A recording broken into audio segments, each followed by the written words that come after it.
we're going about. You know what I mean? That's what I think we say. Yeah. But we do out it if we're putting emphasis on it. We will say about what about that? Like, but if you're just generalizing, we'll say, I'm about to go to the store. Like a boat. Like I'm going on a boat. But it's not a boot. I've never heard a boot. I mean, have you? No, I've I've never heard heard it a boot. from the East Coast. Oh, okay. Maybe they do it. I don't know. But Ontario, west of Ontario, I think we say a boat. And then when I was in a restaurant in Columbus, the waitress wanted me to say house mouse. House And mouse. do you think I could say it properly? I said it like hoose moose. Did you really? That's house mouse. That's funny. That's funny. Hey, everybody, we're just talking about accents across the country and all of North America. Yeah. We are joined. The Can-Am Connection is back. We were away last week because I was in Cuba, but we are joined by the Grippler himself, Mr. Ian Carnegie. Hello, guys. Carnegie, welcome to the show, everybody. Dan Woodley, Marco GT5, Dean Bolt is in the house. Everybody, welcome back. First and foremost, please do not forget to like and subscribe. And we are off to the races. And we got no Jay Clean, I see, yet. I bet if I said soapbox, I bet Scott McGinnis will chime in. What do you want? We'll see. Yeah. But there's one coming. And here is the fun part, ladies and gentlemen. Ian and I do not know what the soapbox is. Jody's going to surprise us all. Yeah, we were talking about it, but you didn't get it off, eh? Yeah. I'm trying to figure out how to approach it, like how to start this thing. You're going to do it now? No, I'm just, while we're going ahead and talking, I got to figure out how to approach it. Okay. Jody, if Ryan and I, if you didn't know who we were and we were just talking on the show, could you tell that we're Canadian by the way we talk? Not really, only in certain words. Well, okay. For example? Yeah. I have to hear it because I mean, I'm so used to you, Ryan. Now it isn't. It's how it is for us too, Ryan. You notice, like when you talk to like a guy from Florida, it sounds just like us until it doesn't. And then you don't really know what it is. Well, that's just the thing, right? Like Florida, like I can talk to Chance Shaw and I don't notice any accent. No, exactly. Right? Same with Brad Grundy. Jody, I notice no accent. Anything, but I talked to somebody from Texas. Of course, I noticed something. Dave Chafee could Boston could be a guy just down the street. Yeah, I mean, obviously Rob Vigent's American, like you could tell that. Anybody in the Northeast, like New England area, and those places, but Florida guys, unless they're New York, Florida guys, because there seems to be a shit ton of those, guys that are tired of the city, they head down to Florida, and then they kind of have a Florida New York accent that they've created. It's a twang. So like if RVJ got that East Coast hard accent, whereas if you talk to Paul Passmore down south, he has that deep Southern accent. So I mean, it all depends on, hey, Jay Clean's in the house. Jay Clean with the super chat comes in with $10. Says, "Look who decided to show up! Bunch of slackers and a man who I made mad on Facebook like 3 years ago." Well, he coming in hard, ain't he? He's coming for you, Grippler. Oh, is it okay? I can't read it. Like I'm off my phone, right? So it was really small. What he made me mad? Yeah, that's what he's saying. 3 years ago. I you know what? I've changed. I'm a lot more mellow now. I don't let as much unless it's Justin Trudeau. If it's something to Justin Trudeau, I get close to an aneurysm. But other than that, I've been learning to let things go. Yeah. I can empathize with that because Canada is not it's not a cheap place to live anymore. Not a cheap place. It doesn't resemble the Canada I actually don't see the difference between a communist state and us right now. I mean, they can go right into our bank accounts. They can we don't have the freedom. It's clear that we're not as free as the United States. And they got Biden. You know what I mean? Like that's another shit pump. No offense, but I think but I am half American, so I can speak on it. So. But anyway. So you ready to kick this thing off now that we're 5 minutes in? Let's go. Let's talk. What do you want to start with? Let's talk about your promotion. Yes. Let's go right there. Yeah. Me? Oh, Yeah. okay. Can you guys see that? Yep. Mac? Okay. I'm going to start from the beginning. Are we cool with that? Like long story? Okay. Yeah, do it. All Just right, know that so, we got to be off of here in about 40 minutes. Oh, okay. All right. So, and then we got to get time for Jody's soapbox. Okay. Yeah. So 12 years ago, when I started Major League Arm Wrestling, I had made a table design that kind of like renownedly got rejected, but I've had this in my mind for a long time that, especially in the super heavyweights division, we needed a bigger playing surface. It was evident to me that smaller athletes could do more things on a 7x7 than say you or I. And you're a good example. You're very athletic. And the problem with you on a 7x7 is you elbow foul a lot. Why? Because you're trying moves that the smaller guys, but you don't get away with it because you don't have the room, right? And I was the first promoter that, to my knowledge, that said, okay, I'm going 8x8. So I built a table 8x8, but all the while I had this other table design, and it was around the same time as Devin pumped out his freedom stuff. So I brought it to Devin's attention. I said, I think we should maybe not make a hole in the table, but a depression, and basically have everything fixed. Like there's no moving of the pads, build a solid table, and have a bigger playing surface. And he liked it up until the point where there was actual pads involved, because he's like, the future of arm wrestling is no pads. And I actually loved playing on the freedom table. I just knew at the time that our community wasn't ready for that. I always reference Tropic Thunder about the whole never go full retard. It's like we come from a sport that's super anal retentive, and we got really strict referees, really strict rules, a very strict design on an elbow or a table and the pads and everything. And then he went, fuck pads, fuck rules, and our community said no. Even though if you ever been on a freedom table, it's fun. It is fun, but our community said no. So my table, I think, is a healthy blend. And there is secrets to my table that I'm not sure I want to release, but I actually believe that they will reduce injuries by a massive factor. And it's so funny because I keep bringing this table to practices, right? And I listen. I'm not telling them anything. I'm listening to the feedback. And there's things that they believe about the table that's not true, even though they're literally on the table and they're doing things and they're like, I like this because of this, and it's actually not true. Do you get what I'm saying? I'm like, it's just a perception thing. Okay, so fast forward. So I was approached by Phil Stopper, and I don't know if it's my ADHD or whatever, but he gave me what I thought was like sort of a mission. He's like, we got these investors. They want to start something new in Canada to kind of be like an East versus West here. And they had some questions though, like they watched East versus West 11 and they had a bunch of questions like, why does every match take so long? How come there's so many stoppages in play? Why are the rules such that there's so many fouls? And this is gay. Like, how come, why would you stop that incredible match? To the non-arm wrestler, this makes zero sense. I make a comparison to, imagine when MMA, when the UFC came out, they're like, we have this great sport. It's full of action. There's kicking and there's this and there's that. But because of our playing surface and our strict rule set, about 40 to 50% of our matches end in disqualification. How long do you think that sport would last? Anybody?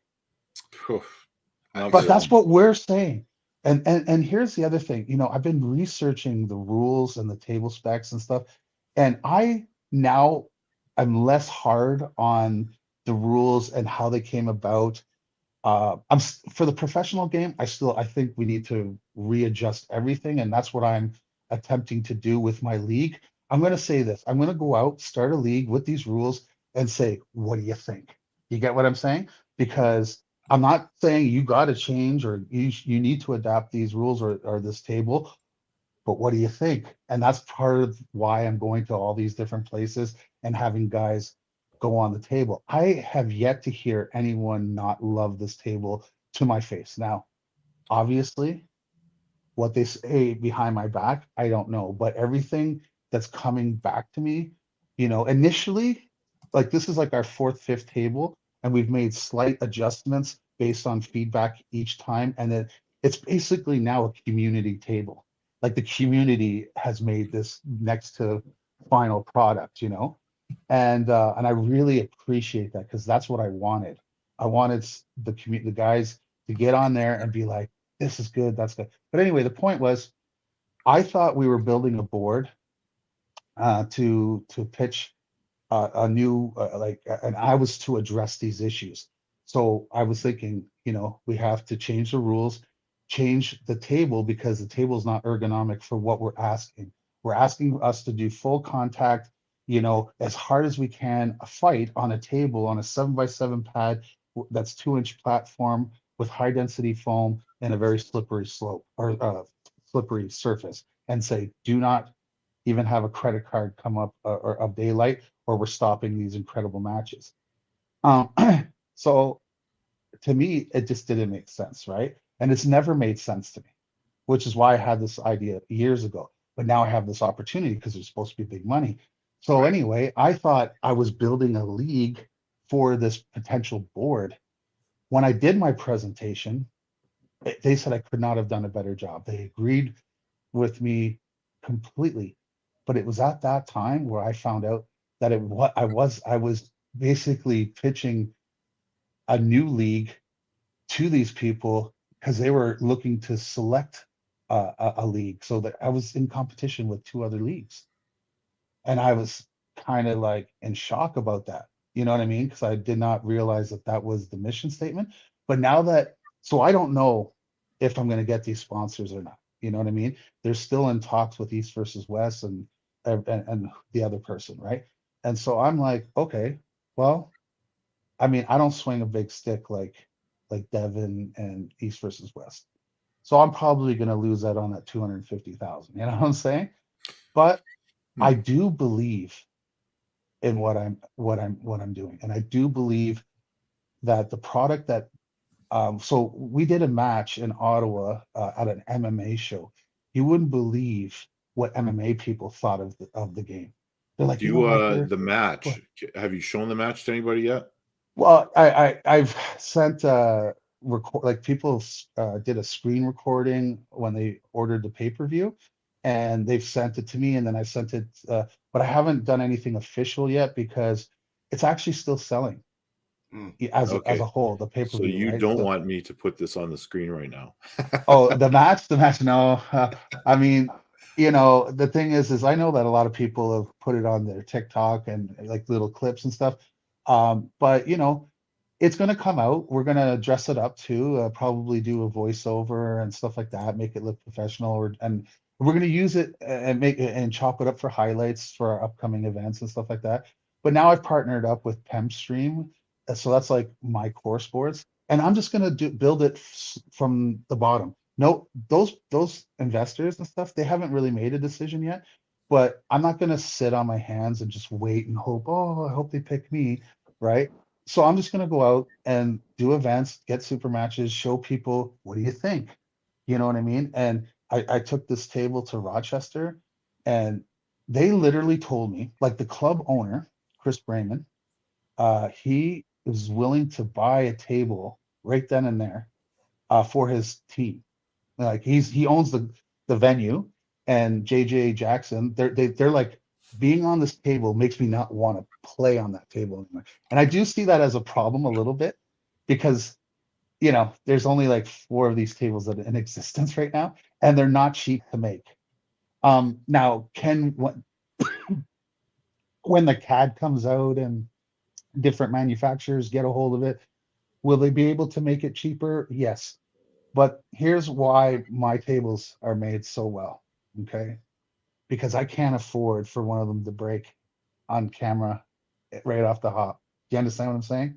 Mhm. I could you imagine? I hear, oh yeah, great table. Just Earl Wilson hits it on the table, cracks in half or something. You know, that's Wagner it's not. Bortolotto. Yeah. No, Passed the Wagner test. this is a Wagner proof table. Like they're I do have a insane. question. Sure. Is your pad 8x8? No, it's bigger. It's 8 by 10. Okay. Yeah, And I saw a picture. I posted a picture on the video here as we were playing, just a photo of the top of it. yeah. But it's pretty cool looking. But there's some questions in the chat. Oh, please. Now, a lot of these are comparing Pride to UFC to Pancrase. I'm one of the few people that's ever been to a Pancrase show in North America, in Japan, FYI. But there's some question about cost. Yeah. There's some question about Jay Clean's bringing up X-Arm. He's Oh, talking God. about the hybrid between arm wrestling and mixed martial arts. Yeah. But I guess that's what it comes down to. How many have sold and how much are they? So I'm not currently selling them, Right. because I'm still tweaking certain things, and I don't want to jump the gun, sell a table, and oh, sorry, we decided to do this. Now, my actual final product, like if I had a big sponsor, it's still going to be different, but it won't change the gameplay at all. So if I sold what I have now, as long as the tabletop's the same, then even with and I'll get into what those changes are. It's really more for marketing, and looks. Okay, so what I mean by that is, you know how I have my corners are gone, correct? Yep. Yeah. Well, I'm hoping to have like a 3D printed corner, so sleeves that go on the corners that dip down, and you see how the spider legs come out? Mm-hmm. So that corner will dip naturally. So like if you could imagine going like this, you're just kind of floating on material that meets that elbow. It'll look like a teardrop. And you can put your league logos on all four corners of that. I'll put up another the photo of the table again here. Can you guys see? Can you picture that? Yeah. Okay. So you go ahead. see, yeah.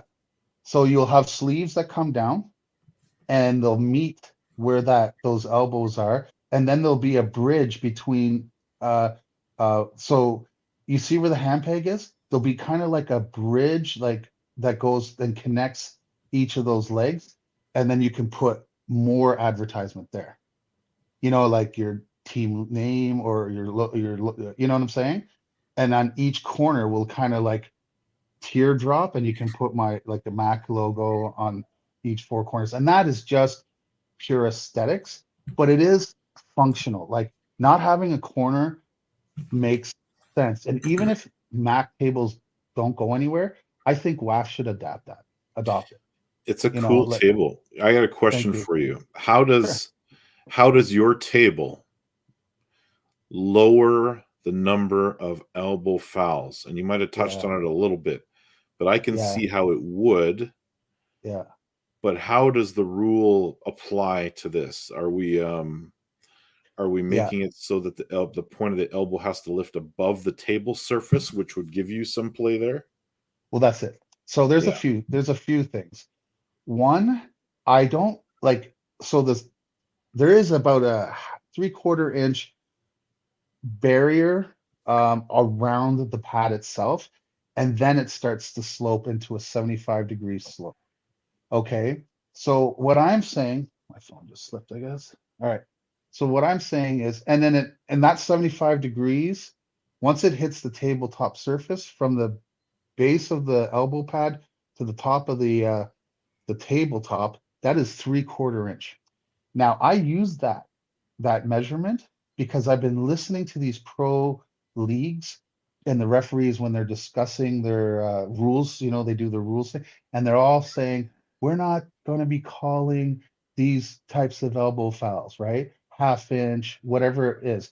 But in my mind, on a WAF table, it's next to impossible not to call those, because my idea of what a half inch is and your idea of a half inch, and then the worst thing is the ref just said we're not calling this, but all of a sudden you get a screenshot and you see a ref and he's looking at a guy's elbow. The elbow is up, and people are like, look at this bum ref. He sees this fucking elbow foul and he's not calling it, even though he just said we're not calling this. So what incentive is it for the ref not to call it? So what ends up happening is by match 4, they're back to being hyper alert. They call all the bobs because they're tired of it. You know what I mean? Right. They're tired of. So what I'm saying is now there's a physical measurement. It's not an opinion. It's like if the elbow tip comes above sea level, we'll call it the tabletop. It's a must call. If you can't keep your elbow below 3/4 inch, you're not trying. And if you try to take your elbow off a 3/4 inch to come down, I might call that an unsportsmanlike foul, and you lose the match, because at that point I think you're trying to hurt somebody. Do you think? Go ahead. Okay. No, I was gonna say, do you think your elbow pads benefit a certain puller? And this is how. Yeah, I've heard this, and I apologize, Jody, that I can anticipate this, because understand I'm answering these questions all the time. I initially heard that people thought it would favor hook or side pressure pullers because of the width, right? Mm-hmm. I now know that if you're an open hand top roller, you also have that. So if I'm trying to avoid being pinned, I can now take my elbow and go all the way. You get what I mean? And so a back pressure person could start far right, come 8 inches this way, and then 10 inches. So what's good for the goose is good for the gander in here. And I would also say one of the unintentional benefits for a top roller that I didn't take into consideration, what we've modified a little bit, but probably won't be able to get rid of fully, is when a puller comes all the way back, if his elbow is still on the pad, he can kind of rest his tricep a bit on that last inch and a bit. Do you know what I mean? And he can kind of lever side pressure. So no table, in my opinion, is going to be perfect. And I think when you get on the table, if you're a top roller, you're immediately going to see the benefits. Oh, I can do this, I can do this. I also think if you're a top roller, you can also see the clear benefits for side pressure pullers, right? Because they'll be able to start, like if I'm a presser and I'm way at the right, I can come like really hard and fast, and I have all that room to go side pressure. So what am I really saying? I'm saying it's a bigger game. You're going to be able to do more regardless of what your moves are.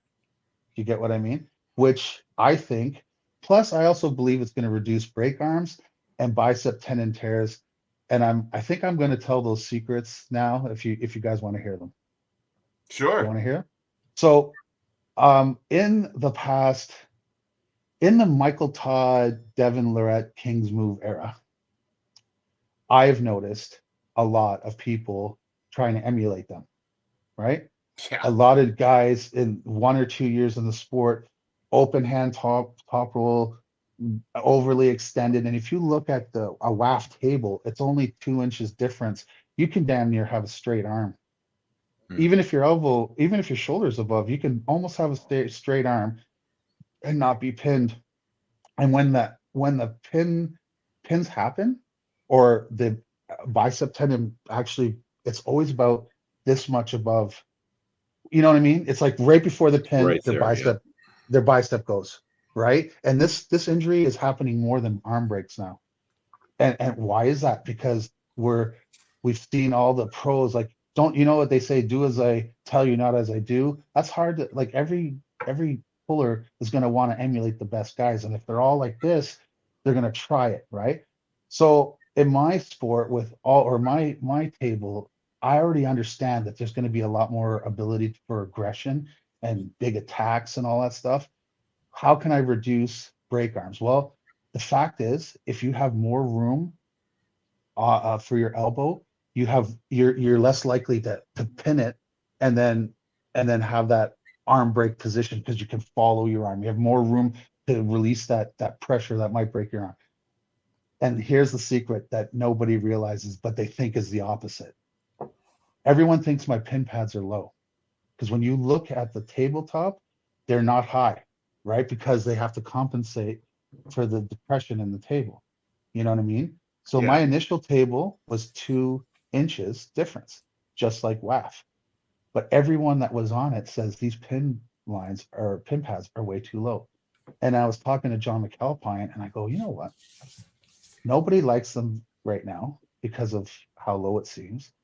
And I've been talking about my issue is like, I think kids are blowing their bicep tendons early. Jason Constantini, same thing. You know, in the King's move, right when did it happen? Just prior to the pin, right?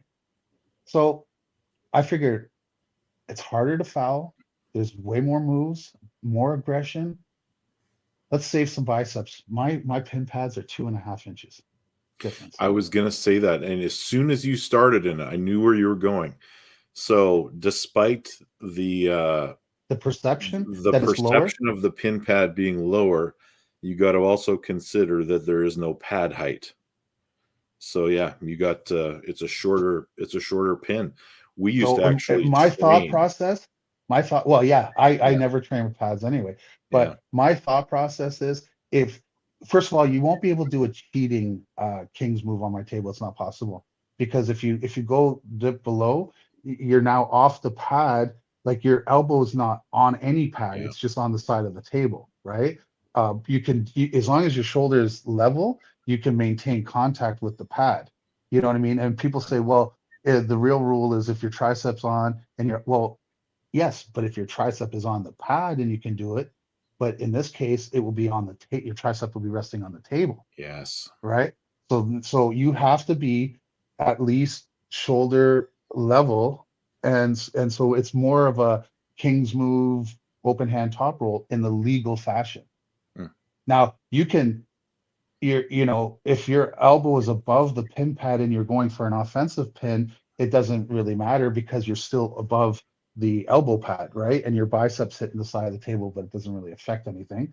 But when it comes to the tricep, it does. And so, and can I be honest?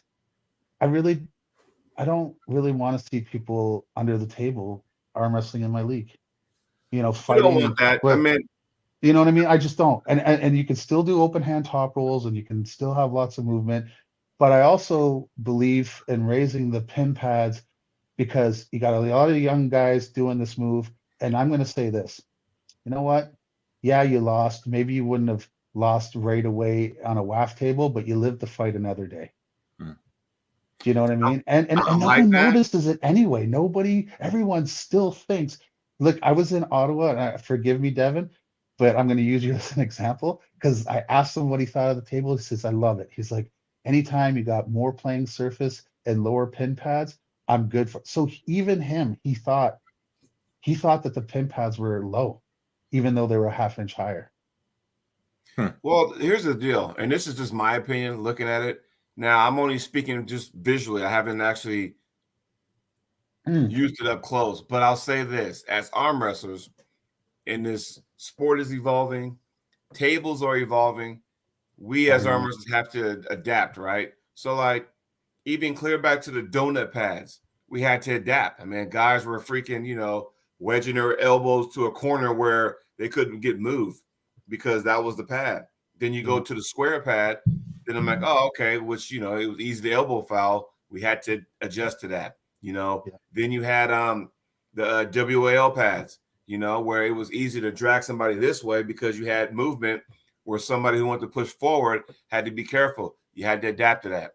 No different. I mean, even from a elbow pad where, You got just a little bit of give that way, as opposed to you go to WAP with those hard brick. Yeah. Just you had to adjust to it. So I think. But you know what you're saying though, and it's kind of a nice accidental big up for my table is everything that you just said is an adjustment to what you were used to doing, and now you're like, oh, this is introduced, and now I have to adjust on how I can do what I need to do on these limitations. Whereas when you adjust to my table, it's like, how do I adjust to now all this freedom and abilities that I can do?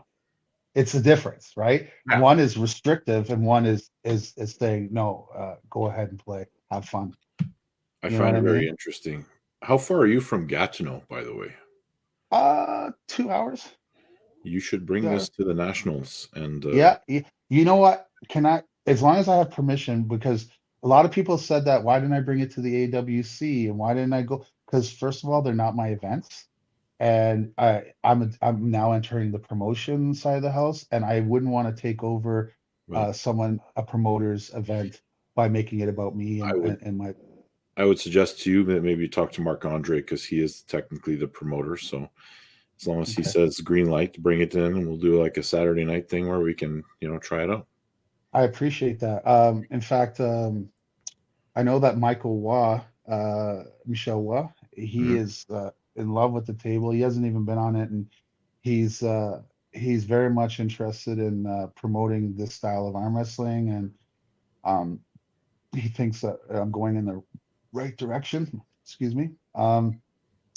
But I honestly feel like when you take into consideration that the table is very, guys, I hate to cut you. I'm out of tea, so I'm gonna go get some more tea. Be right back. Keep it going. When you come back with your tea, Jody, it is time for your soapbox. Okay. And then when so you have this more playing style, less fouls to be called. Basically, we belong to a sport that was trying to pitch for the Olympics, and now that I know that, I totally understand why everything needs to be straight and square, because they didn't want a bunch of youths breaking their arm on TV at the Olympics. So that's fair. But I got to say, my goal, personally, it's not my job to get us into the Olympics. What I'm trying to do is promote professional arm wrestling that can be consumed by a viewing audience that might not actually be arm wrestling fans. I just want people to look at it and be like, wow, that's cool. It's exciting. It's free flowing. It's what you would think arm wrestling would be, as opposed to every 5 seconds stopping and restarting and taking 5 minutes. You know what I mean? Like, that's my goal, is professional. So I'm taking a little bit of the training wheels off and saying, protect yourself at all times. I made a little safety feature here and there. You're not going to hurt your off arm on the corner. The pin pad's a little higher, but aside from that, it's a combat sport. You're a professional. Go at it. Yeah. Jay Clean asks a question. Who's the Tanya Harding of arm wrestling? Have you ever heard of anything like that in arm wrestling? Tanya Harding? Yeah. Or like trying to attack your opponent and injure them before you ever get on the table with them. Yeah. I mean, I've heard some weird stuff with isn't that why people shake with the opposite hand that they're competing, for fear of someone grabbing or hurting people's fingers and stuff? I just think they don't want to wipe their chalk off when they get to the table. Oh, okay. But I wasn't sure. I wasn't sure if there was a reason for that. I've never heard of anyone trying to hurt someone before. Bull Hurley. Remember Bull Hurley did it. Right. Yeah. I have seen it afterwards. I saw at the World Championship, the guy tried to intentionally injure Bob Koschel in a Masters match. Oh, wow. Yeah. Anyway, Jody, what do you got? Well, hey, when it's soapbox time, I get a little bit energetic, right? Okay. And Carnegie, you get to see firsthand how this all unfolds. All right, Everybody, Welcome to another edition of the Soapbox with your boy. Now, question for you guys. When it comes to super matches or challenge matches, is it more about money, pride, or what benefits you? Let me start off with that question. I think all three could be the right answer depending on the situation. And an additional thing that you left out, more accurate for rankings. Yeah, does it make sense? So here's my dilemma. And I put this on a post out there yesterday. And, there was a gentleman, and when he figured out that I was talking about him, he messaged me and we had a long talk and there's a lot of miscommunication, but didn't stop the fact that I'm like, he challenged me to a match. I'm like, dude, at the time my right hand is not the best, right? Okay. Oh, Paul Talia's in the house. What's up, Paulie? So currently right now, in case you guys didn't know, I'm involved in a 64-man, 242-pound Super Series match coming up March 2nd. It's right-handed. That is not my best hand. I have issues with my right hand, like arthritis, bone spurs in my wrist. I'm damn near one-dimensional. But the only reason why I'm actually pursuing this is because $5,000 up for grabs, sponsorship, all that kind of good stuff, and get the shot for the Vitacell stuff. Now, a gentleman since last year, and we've been rivals over the years, kind of said, hey, you know what? We should pull. And you're trying to go on, my right hand's banged up, maybe left. I got other stuff going on, right? Like I got other events going on, other commitments. And he kept coming. I said, hey, I tell you what, show up at this tournament, right? We can have a match, fine, whatever you show up. We'll probably meet in the tournament, whatever. Heard nothing. Kind of ghost me. Didn't say a damn thing, right? Okay, fine, whatever. Just, blew it off. I'm moving forward. Then he comes back again. Now I'm like going, dude, like, what is your deal? Like, how many times do you have to say no? I mean, you kind of blew me off, but then he tells me that there's some other, family issues that he was dealing with, which, I get that. But you never said that to me at the time, right? And I'm like going, he's pushing and pushing. I'm like, why do I have to say yes? Who made it that I had to say yes? Now, one of his buddies who lives in the same state as he does, who was also in this 64-man, was kind of going, hey, you should go ahead and give him a match. I think it might be good. Why do I have to say yes? Tell me. It doesn't benefit me. It doesn't. And I'm like, who made the rule that when you have a super match, that you have to say yes? You don't. Right. That is it irritates the hell out of me. I'm like, dude, you're going your path. I'm going my path. If we Can I say one thing though? Can I just say one thing? I do kind of understand, also resent, because it kind of happened to me as well. Like when I was on the come up, I do feel like, and I do it. What I mean by this is, I get challenged every once in a while by guys that are ranked lower than me, and I do accept them. It used to bother me because I was getting a lot more of that than the other. Because when I'm like, I'm showing an example of accepting super matches, but when I would ask, they'd be like, "Oh no, I'm not, this and that," and it kind of bothered me. But so my whole thing is, as long as you're not doing it specifically to avoid ever losing to someone ranked below you, because how else are anyone supposed to get higher? You know what I mean? Get that. But no, as an individual who might just have something to prove specifically because it's you, you can arm wrestle whoever the fuck you want, right. or wait, who's paying me? Like, is there a promoter? Like, you know what I mean? So if I say, Jody, I'd like you to have a super match, oh, that's great, and you get what I mean? Like, I mean, I have no real reason to pull this guy. Oh, there's $500. Oh, okay, all right, but that makes sense. Do you get what I mean? Because you're professional. I think one of the ways that we can grow as a sport, and this is what I'm going to tell another secret about Mac, is whatever pay-per-views that we do. So Ryan Espey is going to pull more pay-per-views than say Ian Carnegie. Okay. Mhm. How do we know that though? Like, how many people are going to be like, I'm going to buy this pay-per-view because Ryan Espey's on there? And say the total sum comes out, and we're like, I could say, well, I won my match, Ryan lost his match, so clearly I was, but Right. there's no real way, right? Now there is. My guy, the guy that I've hooked up with, is going to give each athlete their own promo code. And if Ryan is the draw and he sells, 80 fucking pay-per-views, then he's going to get a portion of every sale on top of what he gets as a flat rate. And that's how I'm going to do business from now on. So it's going to put emphasis on guys to promote themselves.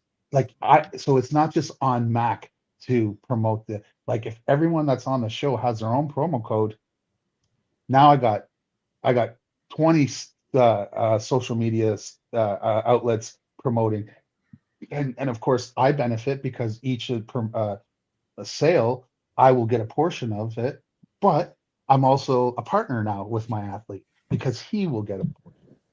You Yeah. get what I My mean? whole issue is that it doesn't benefit me to pull this guy. It doesn't do nothing No, for me. And it's like no, going, why no. me? So the onus is on him to sweeten the pot. Okay, so if he really wants that, he can offer up $500, not a bet. Just say, look, I really want to pull you for X, Y, and Z. And if $500 is not enough, you know what I mean?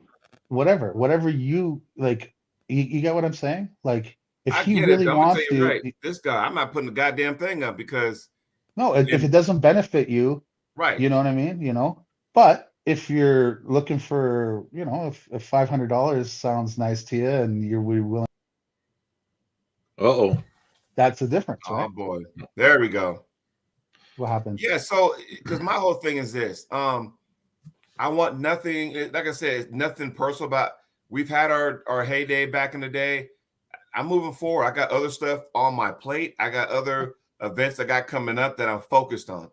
Yeah. He's not one of them.